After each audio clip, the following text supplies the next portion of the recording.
स्वागतम् अत्र भवतां समेषाम् ईपीजी पाठशालायाम्। अहं सदाशिवकुमार द्विवेदी काशी हिंदू विश्वविद्यालयस्य कलासंकायान्तर्गते संस्कृतविभागे साहित्यस्य प्राध्यापकोऽस्मि। काव्यादर्शमधिकृत्य प्रवर्तमानेऽस्मिन् पाठ्यक्रमे अयं तृतीयः पाठः वर्तते। इतः पूर्वम् अस्माभिः काव्यादर्शस्य आरम्भे ये विषयाः आचार्येण दण्डिना विचारिताः तेषाम् उपस्थापनं कृतमासीत्।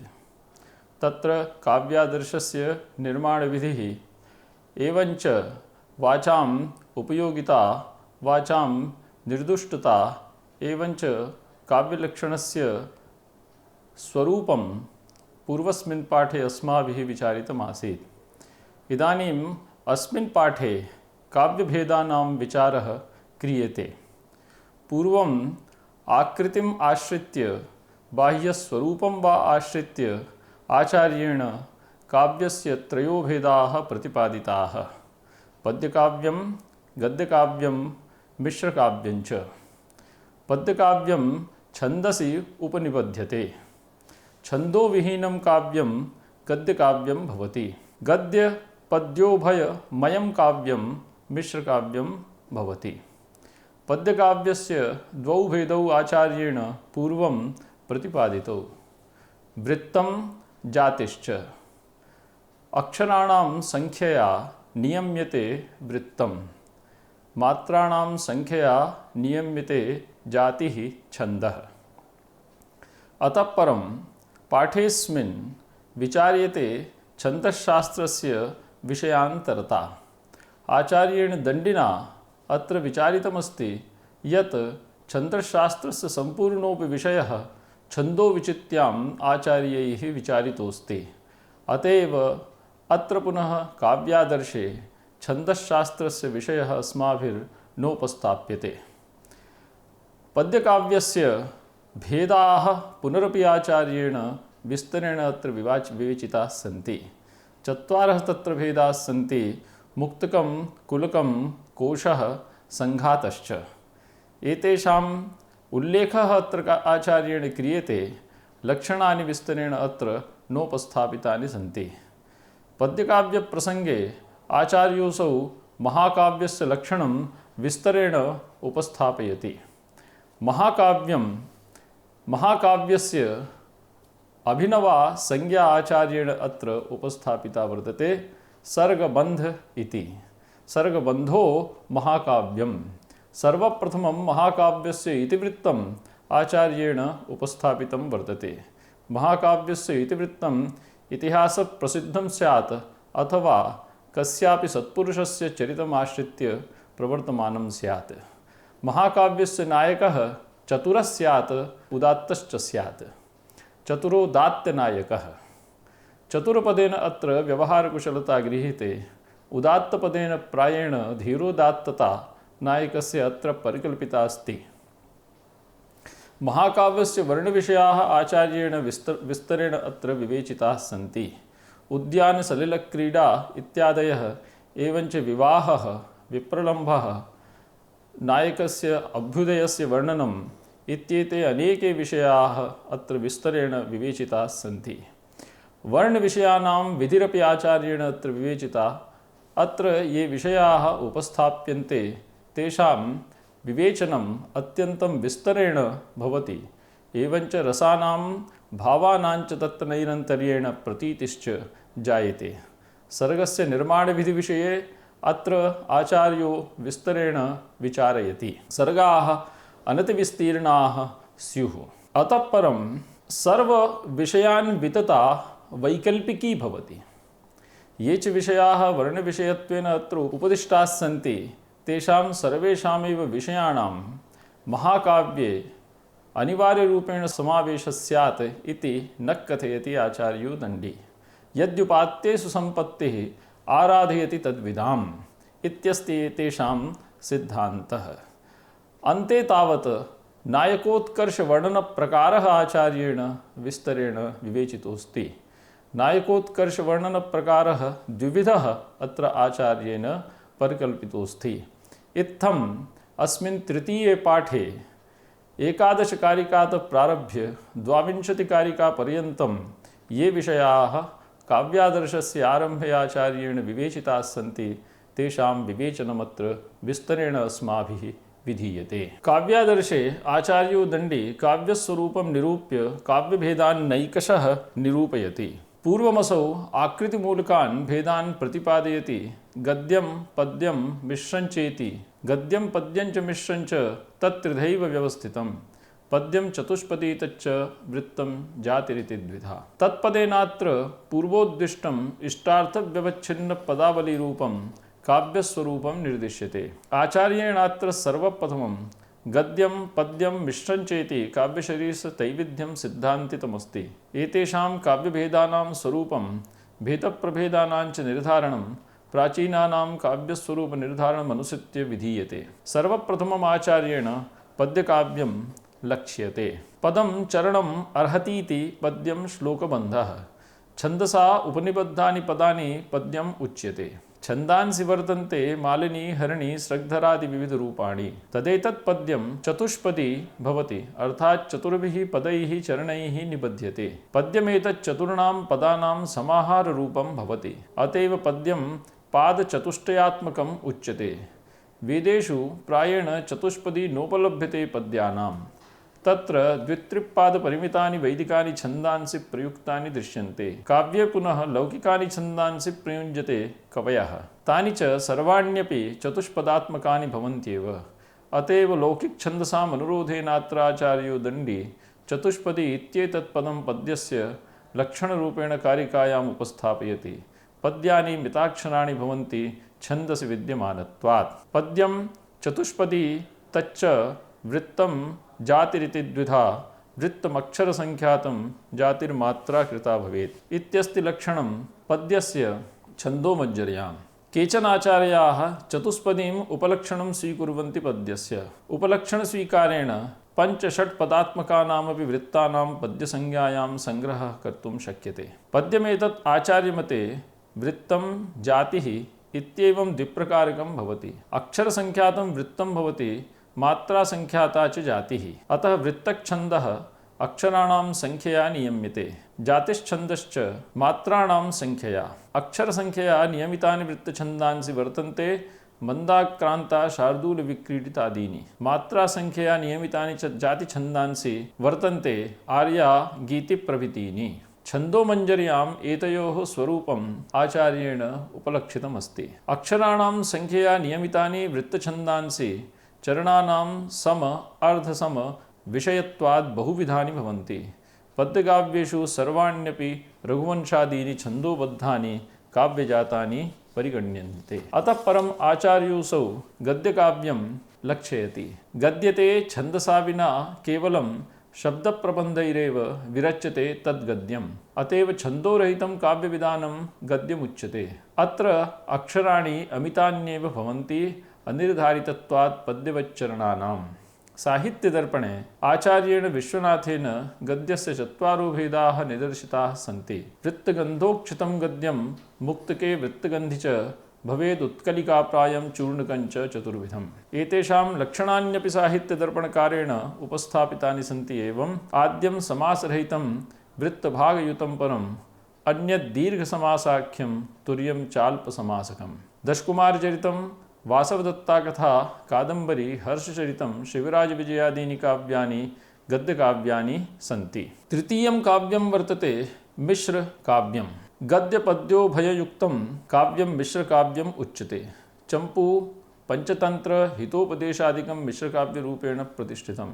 एतन्नाटकवत् अभिनेयं न भवति। भोजराजस्य रामायणचम्पू, त्रिविक्रमभट्टस्य नलचम्पू इत्यादिषु चम्पूकाव्येषु प्राधान्येन कस्यापि इतिवृत्तविशेषस्य वर्णनं भवति। प्राधान्यमत्र वर्णने गद्यस्यैव भवति। मध्ये पद्यानामपि समावेशः समुपलभ्यते। क्वचिदत्र समानुपातिका भवति गद्यपद्ययोः स्थितिः। केचिदत्र बाहुल्यद्योतकत्वं मन्वानाः पद्यबाहुल्यं चम्पूं मन्वते। आचार्येण अत्र छन्दशास्त्रस्य विषयान्तरता प्रतिपादिता वर्तते। पद्यस्य द्विप्रकारकतां वृत्तजातिभेदेन प्रतिपाद्य आचार्योऽसौ कथयति। यत् एते विषयाः शास्त्रान्तरविषयकाः सन्ति, अतएव ग्रन्थेऽस्मिन् न विवेचिताः विस्तरेण। छन्दो विचित्यां सकलस्तत्प्रपञ्चो निदर्शितः, सा विद्या नौस्तितूर्षूणां गम्भीरं काव्यसागरम्। छन्दश्शास्त्रविषयकाः वृत्त्यजात्योर्भेदप्रभेदाः छन्दो विचित्यां निदर्शिताः सन्ति सोदाहरणं विस्तरेण।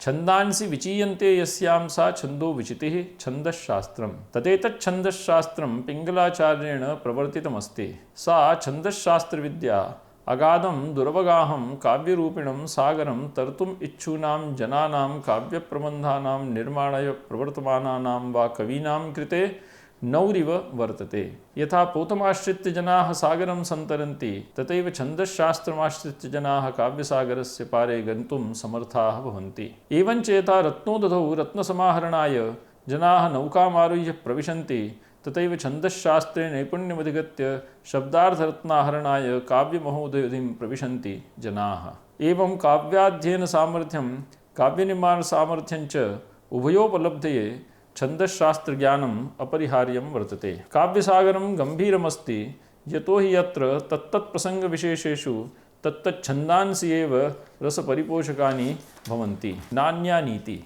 अतएव छन्दश्शास्त्रस्य सहृदयैकगेयत्वात् तदभावे दुरधिगमं भवति काव्यज्ञानमिति दण्डिनः उद्घोषः। अत्र सर्वप्रथममाचार्येण पद्यप्रकाराः उपस्थाप्यन्ते। विविधकाव्येषु पद्यमयकाव्यस्य मुक्तकादयो भेदाः प्राचीनैः आचार्यैः वर्णिताः सन्ति। तेषां समेषां महाकाव्याङ्गता भवतीति कृत्वा आचार्योऽसौ एतेषां पृथक् विवेचनं न विदधाति। तद्यथा मुक्तकं कुलकं कोशः सङ्घात इति तादृशः सर्गबन्धाङ्गरूपत्वाद् अनुक्तः पद्यविस्तरः। पद्यस्य भेदाः भवन्ति मुक्तकं कुलकं कोशः सङ्घात इति च। काव्यात्मकपद्यसमूहरूपा एते सर्गबन्धात्मकस्य महाकाव्यस्य अङ्गभूताः सन्ति। अत एव एतेषां लक्षणस्य प्रतिपादनम् अनुपयुक्तं प्रतिभाति ग्रन्थविस्तरभयात्। तथापि संकेतोऽत्र विधीयते एतेषां स्वरूपस्य। मुक्तकं श्लोकान्तरनिरपेक्षम् एकमेव पद्यं भवति। असौ नापेक्षते स्वसिद्धये पद्यान्तरान्वयम्। अमरूककवेः अमरूकशतकं भर्तृहरिणा विरचितानि नीतिशतकादीनि मुक्तकस्य दृष्टान्तरूपाणि सन्ति संस्कृतसाहित्ये। कुलकम् एकाधिकश्लोकसमूहः कुलकम् उच्यते। अस्मिन् पञ्चश्लोकाः एकक्रियया अन्विताः भवन्ति, परस्परम् एकवाक्यतायाः निष्पद्यते। कोशः श्लोकानां समूहः भवति। कोशात्मके आकरग्रन्थे सर्वाण्यपि पद्यानि अन्योन्यनिरपेक्षाणि भवन्ति। महाकाव्यादिषु एतादृशपद्यसमूहः मध्ये प्रायेण सम्प्राप्यते। सङ्घातः सङ्घातलक्षणं वर्तते, यत्र कविरेकमर्थं वृत्तेनैकेन वर्णयति काव्ये सङ्घातस्य निगदितो वृन्दावनमेघदूतादिः। सङ्घाते एकेनैव वृत्तेन परिमितस्य कथावस्तुभागस्य वर्णनं विधीयते। अस्मिन् कथावस्तु प्रायेण कविप्रतिभाप्रसूतत्वात् कल्पिता भवति। महाकवेः कालिदासस्य मेघदूते सङ्घातस्य लक्षणम् उपलक्ष्यते। पद्यभेदानाम् एष प्रपञ्चः विस्तरो वा महाकाव्यस्यैव अङ्गः। अतएव आचार्येणात्र एतेषां विस्तरेण प्रतिपादनं न क्रियते। पद्यप्रसङ्गे आचार्योऽसौ महाकाव्यस्य लक्षणं विस्तरेण उपस्थापयति। आचार्यो दण्डी काव्यादर्शे महाकाव्यं सर्गबन्ध इति संज्ञया उल्लिखति। सर्गैः बन्धो रचना यस्य तत् काव्यं सर्गबन्ध इति। सर्गो हि नाम अवान्तरार्थस्य वर्णनात्मकः बन्धः रचना भागः। सर्गबन्धो महाकाव्यम् उच्यते, तस्य लक्षणम् आशीर्नमस्क्रियावस्तुनिर्देशो वापि तन्मुखम्।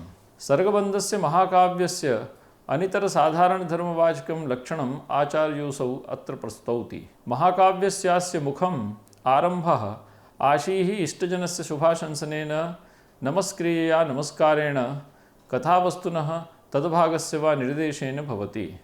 महाकाव्यस्य प्रारम्भः मङ्गलाचरणेन कर्तव्यं निर्विघ्नसम्पूर्त्यर्थम्। इष्टावधारकं वाक्यम् आशीः परिकीर्त्यते।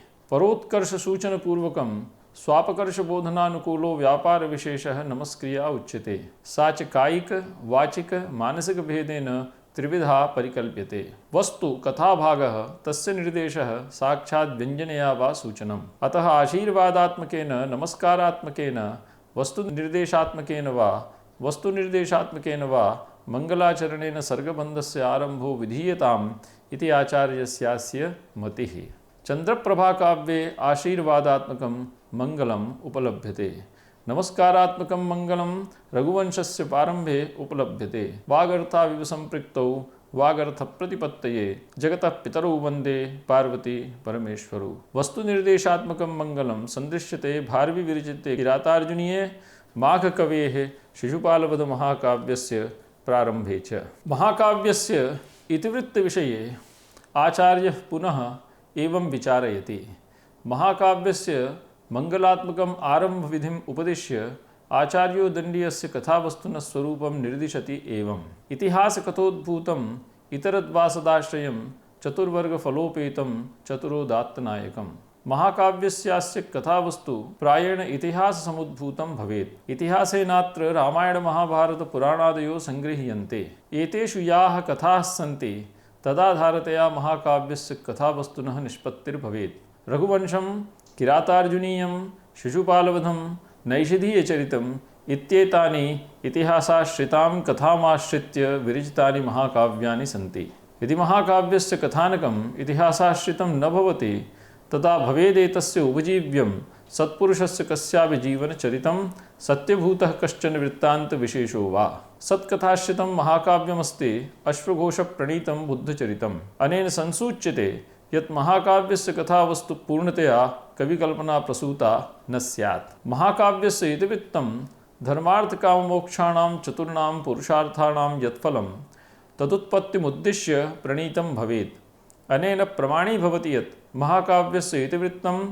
सम्पूर्णस्यापि मानवजीवनस्य प्रतिनिधिभूतं भवति। महाकाव्यस्य नायकविषये आचार्योः इदानीं विचारयति। महाकाव्यस्य नायकः कथायाः प्रधानसंवाहको भवति। महाकाव्यस्य नायकः चतुरः, व्यवहारकुशलः, उदात्तः, महामनस्कश्च भवेत्। उदयनादयो नायकाः व्यवहारकुशलाः सन्ति। रामचन्द्रयुधिष्ठिरादयो नायकाः धीरोदात्ताः सन्ति। तद्यथा चतुरोदात्तनायकम् धीरोदात्त धीरोद्धत धीरललित धीरप्रशान्तभेदेन चतुर्विधो भवति नायकः।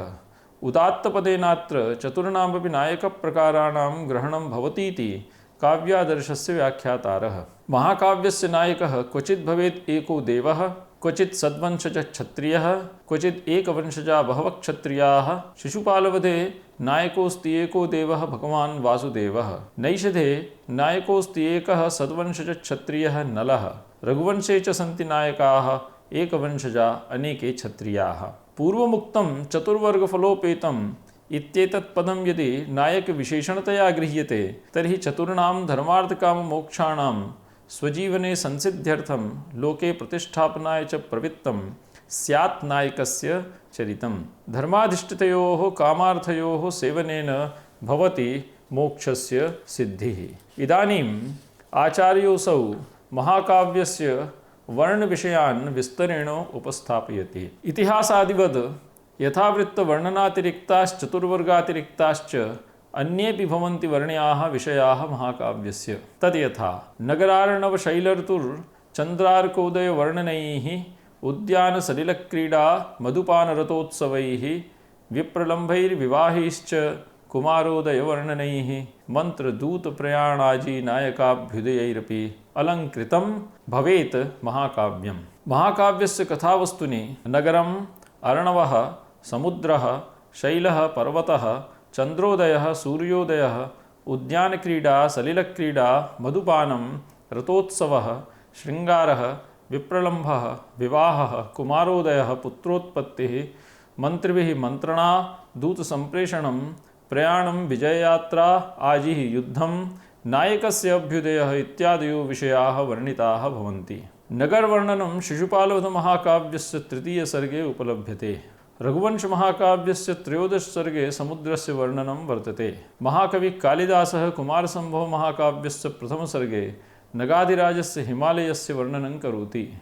चन्द्रार्कौ चन्द्रसूर्यौ तयोः उदयास्तयोर्वर्णनम् अत्रोपलक्ष्यते। किरातार्जुनीयस्य नवमसर्गे चन्द्रार्कयोः युगपद् अस्तोदययोः वर्णनं प्रातःकालवर्णनप्रसङ्गेन महाकविना विधीयते। उद्यानम्, उपवनं, वाटिका वा तत्र जायमाना मनोरञ्जनार्थं क्रियमाणा क्रीडापि महाकाव्यस्य विषयत्वेन उपदिश्यते आचार्येण। सलिलं सलिलाधाराः सरित्सरोवरादयः तेषां वर्णनं तत्र च नायकनायिकादिभिः क्रियमाणायाः सलिलक्रीडायाः वर्णनस्य समावेशोऽपि महाकाव्ये भवेत्। एतयोर्वर्णनं माघकिरातयोः अष्टमसर्गादिषु उपलभ्यते। मदिरापानस्य वर्णनं किरातार्जुनीये 9 सर्गे, शिशुपालवधे 10 सर्गे अन्यत्रापि चोपलभ्यते। जलक्रीडा रघुवंशस्य 16 सर्गे समुपलभ्यते। रतं हि नाम संभोगशृङ्गारः, तस्योत्सवः विलासः सुरसोत्सवादिवर्णनेषु परिलक्ष्यते। रघुवंशकिरातार्जुनीयादिषु महाकाव्येषु समुपलक्ष्यते एतद्वर्णनं। विप्रलम्बशृङ्गारविश्रितः संभोगशृङ्गारः शोभाविशेषं प्राप्नोति।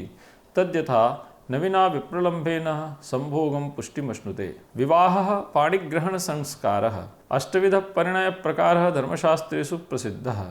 रघुवंश षष्ठसर्गे सप्तमसर्गे च कुमारसम्भवस्य 7 सर्गे तथा चान्यत्रोपलभ्यन्ते विवाहवर्णनानि।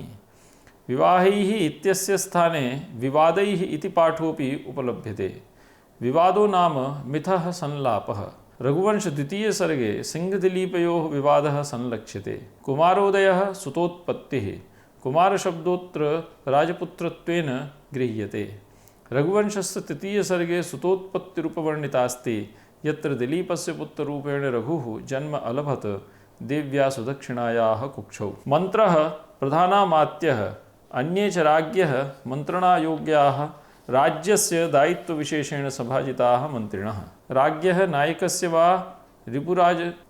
नायकस्य वा रिपुपराजयार्थं मन्त्रिभिः मित्रैर्वा स क्रियमाणः परामर्शो मन्त्रणापि भजते सर्गबन्धाङ्गत्वम्। किरातार्जुनीयस्य 1 सर्गे, शिशुपालवधस्य 2 सर्गे चोपलभ्यते मन्त्रणा। दूतः नृशिष्टार्थः परिमितार्थः सन्देशहारक इति त्रिविधो भवति। महाभारतस्य उद्योगपर्वणि वासुदेवः नृशिष्टार्थः दूतः, रामायणे रावणसभायाम् अङ्गदः मितार्थः, किरातार्जुनीये वनेचरः सन्देशहारकः अस्तीत्यप्रकारका एते महाकाव्येषु समाहिताः दृश्यन्ते। रघुवंशस्य 4 सर्गे सेनायाः प्रयाणं, शत्रुविजयाय नगरात् बहिर्गमनं कालिदासेन उपवर्णितमस्ति।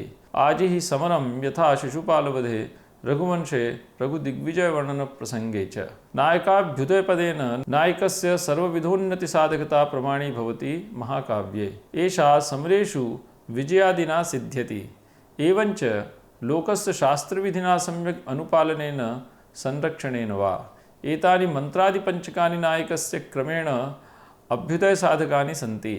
आदौ मन्त्रणा, अनन्तरं दूतसम्प्रेषणं, ततो युद्धाय गमनं, तदनन्तरं समरे विजयलाभः। अत्र तृतीयान्तानां नगरेत्यारभ्य अभ्युदयैरित्यन्तानाम् अलङ्कृतिम् इत्यनेन पदेन सम्बन्धः। एतैः विषयैः महाकाव्यं प्रायेण शोभते। एतेषां विषयाणां वर्णनविधिः इदानीम् आचार्येण विचार्यते। एते विषयाः असंक्षिप्ताः स्युः, एवञ्च रसभावयोः नैरन्तर्येण अत्र प्रतीतिः स्यात्। असंक्षिप्तं रसभावनिरन्तरं।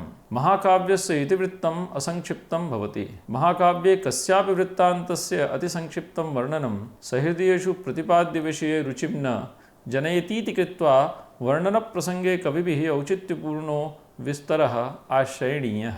महाकाव्ये शृङ्गारादीनां रसानां तेषां बीजभूतैः विभावादिभिः परिपुष्टानां रत्यादीनां स्थायीभावानां भवेद् अपरिच्छिन्ना अनुभूतिः। रसभावयोः परस्परोपकृतत्वं शास्त्रेषु प्रसिद्धमस्ति। न भावहीनोऽस्ति रसो, न भावो रसवर्जितः, परस्परकृतासिद्धिः अनयोः रसभावयोः। महाकाव्यस्य सर्गनिर्माणविधिः इदानीं विचार्यते। महाकाव्यस्य सर्गनिर्माणविधिविषये आचार्यो दण्डी कथयत्येवम्। सर्गैरनतिविस्तीर्णैः श्रव्यवृत्तैः सुसन्धिभिः सर्वत्र भिन्नवृत्तान्तैरुपेतं लोकरञ्जकं काव्यं कल्पान्तरस्थायी जायेत सदलङ्कृति। महाकाव्यस्य सर्गाः अनतिविस्तीर्णाः भवेयुरिति आचार्यस्यास्य स्थापना। प्रधानवृत्तान्तस्य अङ्गभूतः अवान्तरवृत्तान्तस्य निवेदकः प्रबन्धविशेषो भवति सर्गः। महाकाव्ये सर्गाः न्यूनातिन्यूना 8 संख्याका भवन्ति, अधिकाधिकाश्च भवन्ति 30 संख्यातः। सर्गेषु पद्यसंख्यायाः निर्धारणं करोति आचार्यः अनतिविस्तीर्णम् इत्यनेन पदप्रयोगेण। महाकाव्यस्य सर्गाः 30 पद्यात्मकाः 200 पद्यन्यूनाश्च भवेयुः। एतत् सर्वमपि कविविवक्षाधीनं भवति। श्रव्यवृत्तैः इत्यनेन पदप्रयोगेण आचार्योऽसौ कथयति यत् महाकाव्यस्य सर्गेषु यति भङ्गहतवृत्तादिदोषरहितानां सद्वृत्तानां प्रयोगः कर्तव्यः।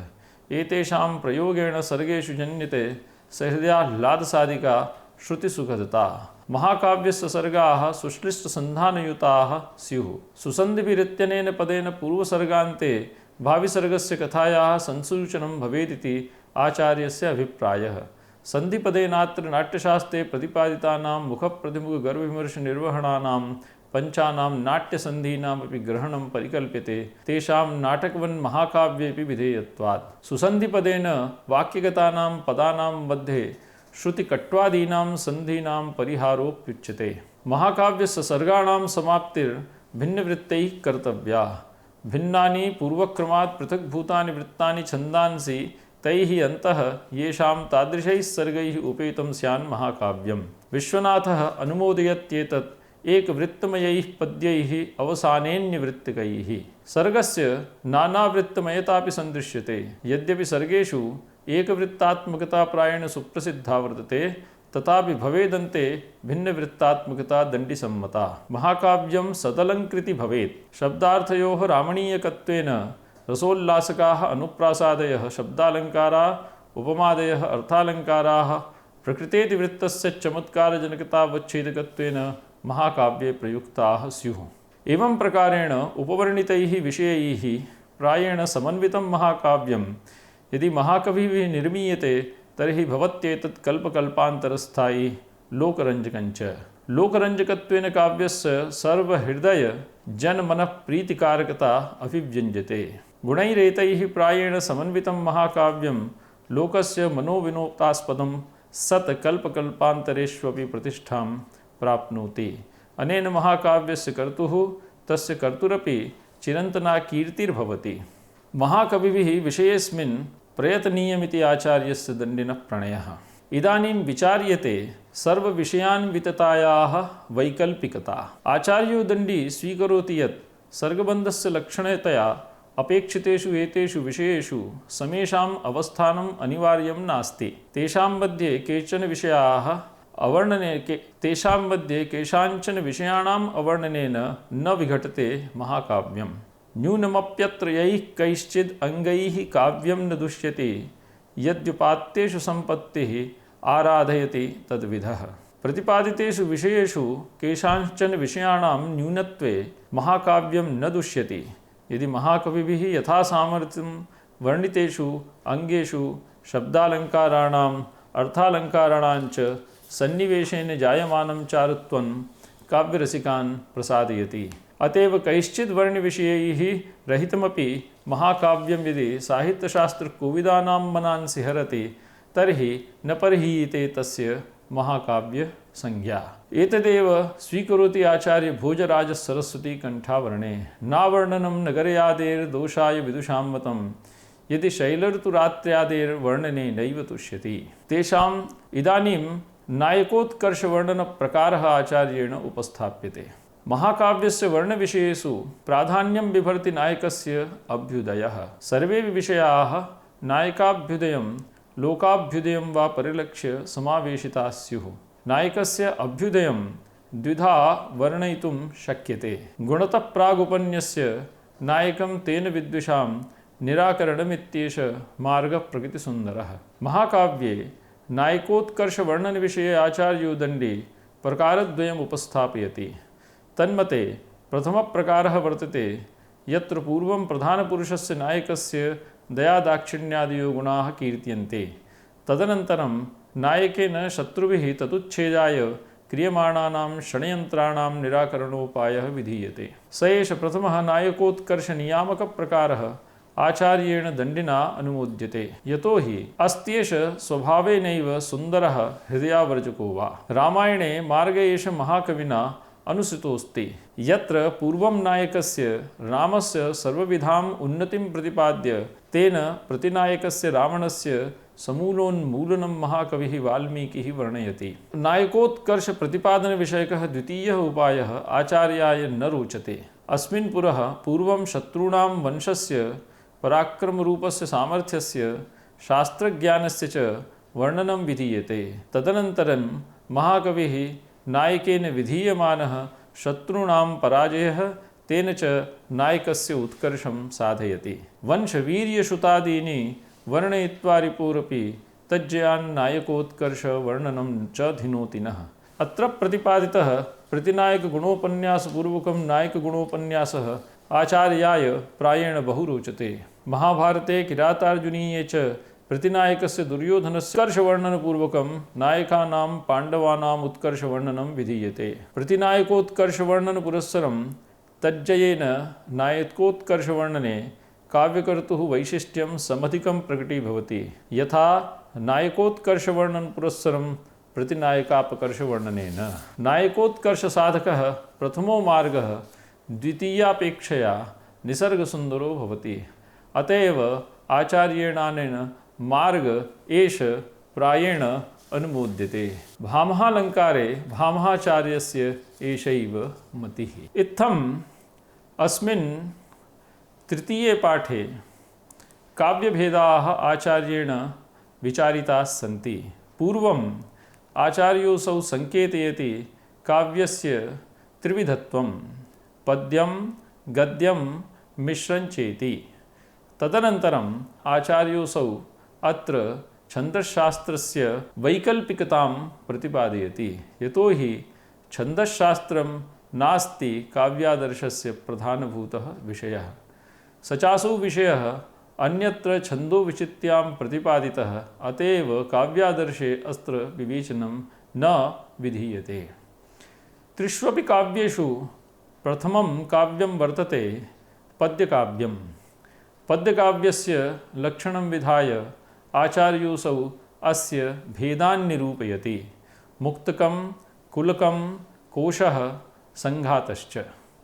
एतेषाम् उल्लेखः अत्र विधीयते, न पुनः एतेषां लक्षणानि अत्र प्रतिपादितानि सन्ति। पद्यकाव्यप्रसङ्गे आचार्योऽसौ महाकाव्यस्य लक्षणं विस्तरेण उपस्थापयति। महाकाव्यस्य लक्षणस्यास्य उपस्थापनप्रसङ्गे सर्वप्रथमम् आचार्योऽसौ महाकाव्यस्य कामपि नवीनां संज्ञामत्र प्रस्तौति। सर्गबन्ध इति, सर्गेषु बध्यते इति सर्गबन्धः। महाकाव्यस्य इतिवृत्तम् इतिहासप्रसिद्धं भवेत्। यदि इतिहासप्रसिद्धं नास्ति इतिवृत्तं तर्हि सत्कथाश्रितं भवेत्, अथवा कस्यापि महापुरुषस्य सच्चरितम् आश्रित्य प्रवर्तितं भवेत्। यथा भगवतो बुद्धस्य चरितम् आश्रित्य बुद्धचरितमिति महाकाव्यं महाकविना अश्वघोषेण विरचितम्। महाकाव्यस्य नायकविषये आचार्येण अत्र विचार्यते यत् महाकाव्यस्य नायकः चतुरः स्यात्। चतुरपदेन नायकस्य व्यवहारकुशलता गृह्यते। उदात्तोऽपि स्यात्। उदात्तपदेन नायकस्य धीरोदात्तता अत्र प्रमाणी भवति। केचन टीकाकाराः उदात्तपदम् उपलक्षणत्वेन स्वीकुर्वन्ति। अतः उदात्तपदेन चतुर्णामपि धीरोदात्त, धीरोद्धत, धीरललित, धीरप्रशान्त इत्यादीनां नायकानां नायकप्रकाराणां सङ्ग्रहः अत्र विधीयते। महाकाव्यस्य वर्णविषयाः आचार्येण विस्तरेण अत्र प्रतिपादिताः सन्ति। तेषाम् अत्र उपस्थापनमस्माभिः पाठेऽस्मिन् कृतमस्ति। महाकाव्यस्य विषयवर्णनविधिः अपि अत्र वैशिष्ट्यं बिभर्ति, यतोहि महाकाव्ये न भवेत् कस्यापि विषयस्य अत्यन्तं संक्षिप्ततया विवेचनं। विषयाः संक्षिप्ताः न भवेयुः। एवञ्च विषयेषु रसानां भावानाञ्च प्रतीतिः नैरन्तर्येण भवेत्। सर्गस्य निर्माणविधिविषये आचार्योऽसौ कथयति यत् सर्गाः अनतिविस्तीर्णाः स्युः। एतेषां वर्णनम् अतिविस्तीर्णतया वैरस्याय मा भवेत्। सर्वविषयान्वितता अत्र वैकल्पिकी भवति। ये विषयाः अत्र महाकाव्ये उपात्ताः सन्ति तेषां समेषामपि विषयाणाम् अनिवार्यरूपेण उपस्थापनं महाकाव्ये न भवेत्। यदि क्रियते चेत् तर्हि नास्ति कापि हानिः, यदि न भवति तर्हि यदि उपात्तानां विषयाणां ग्रहणेन रसः सामाजिकानां चेतसि यदि उपजन्यते तर्हि साफल्यं भवति विषयाणाम् उपस्थितेः। यद्युपात्तेषु सम्पत्तिः आराधयति तद्विदः। अन्ते तावत् नायकोत्कर्षवर्णनप्रकारः आचार्येण विवेचितोऽस्ति। नायकोत्कर्षवर्णनस्य प्रकारः द्विविधः अत्र आचार्येण उपस्थाप्यते। प्रथमे प्रकारे नायकस्य उत्कर्षं वर्णयित्वा तदनन्तरं तेन प्रतिनायकस्य पराजयः उपवर्ण्यते। यथा रामायणे पूर्वं भगवतो रामस्य उत्कर्षम् उपवर्ण्यते, तदनन्तरं तेन क्रियमाणः रावणस्य विनाशः। महाभारते पुनः द्वितीयः विधिः आचार्योऽसौ उपस्थापयति, यत्र पूर्वं प्रतिनायकस्य उत्कर्षवर्णनं क्रियते, तदनन्तरञ्च नायकेन प्रतिनायकस्य विनाशवर्णनं। महाभारते दुर्योधनस्य उत्कर्षवर्णनं पूर्वम् उपस्थाप्यते महाभारतकारेण, तदनन्तरञ्च पाण्डवादिभिः तेषां दुर्योधनादीनां कौरवाणां विनाशः तत्र वर्णितमस्ति। इत्थं नायकस्य स्वरूपवर्णनविधिः द्विविधा अत्र परिकल्पिता अस्ति। यः प्रथमः विधिः सः आचार्याय रोचते, यतोहि तत्र प्रकृतिसुन्दरता वर्तते। द्वितीयः यः नायकोत्कर्षवर्णनविधिः सः आचार्याय न रोचते। इत्थं द्वितीयेऽस्मिन् पाठे काव्यप्रकारेषु पद्यप्रकारस्य भेदाः एवञ्च पद्यप्रकारप्रसङ्गे महाकाव्यस्य सर्गबन्धात्मकस्य विस्तृतं स्वरूपम् अस्माभिः उपवर्णितमस्ति। धन्यवादाः।